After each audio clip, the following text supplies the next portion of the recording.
Soal ini membahas mengenai struktur DNA. Dan jadi pertanyaan di sini adalah unit penyusun DNA yang terdiri dari purin atau pirimidin. Mereka berdua adalah jenis basa yang terikat pada gula dan fosfat. Nah, sebelum menjawab soal ini kalian harus tahu dulu tentang struktur dari DNA.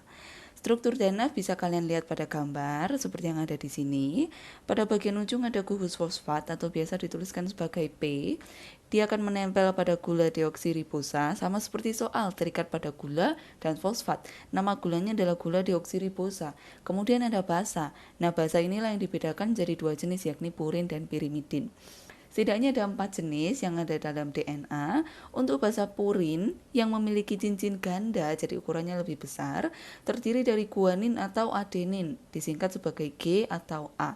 Sedangkan untuk jenis basa pirimidin yang hanya tersusun dari cincin tunggal, jadi ukurannya lebih kecil, tersusun dari sitosin atau timin, atau C dan T. Nah, menurut prinsip pemasangan basa purin akan selalu berikatan dengan basa pirimidin, yakni G dengan C dan A dengan T. Ini akan selalu terjadi seperti itu pada DNA. Jadi basa nitrogen akan terikat dengan basa nitrogen yang lain, sehingga tersusunlah rantai ganda dari DNA. Nah, untuk susunan dari DNA, ada fosfat, gula, dan basa nitrogen. Ini ada penamaannya. Untuk gula dan basa nitrogennya saja, kita biasa sebut sebagai nukleosida. Sedangkan untuk susunan lengkapnya yang terdiri dari fosfat, gula deoksiribosa, dan basa nitrogen, kita sebut sebagai nukleotida. Jadi hati-hati cuma berbeda S dengan T. Yang ini nukleotida untuk yang lengkap, dan untuk yang cuma gula dan basa nitrogen disebut sebagai nukleosida. Ya, mari kita lihat pada pilihan jawaban yang ada. Pilihan A adalah nukleolus.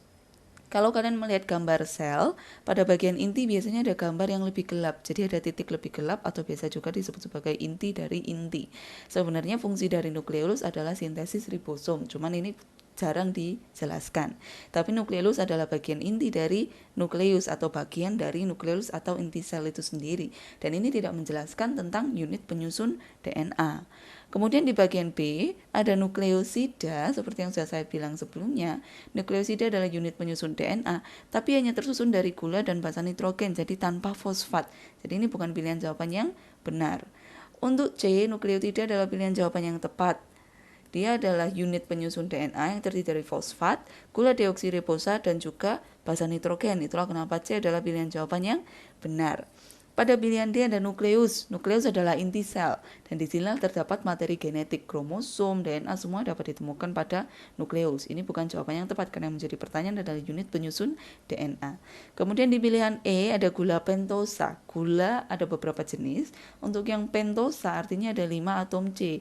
Diambil dari kata-kata penta yang artinya 5. Ada juga gula heksosa yang punya 6 atom C atau gula heptosa yang punya 7 atom C dan lain sebagainya. Untuk gula pentosa punya 5 atom C dan inilah jenis gula deoksiribosa.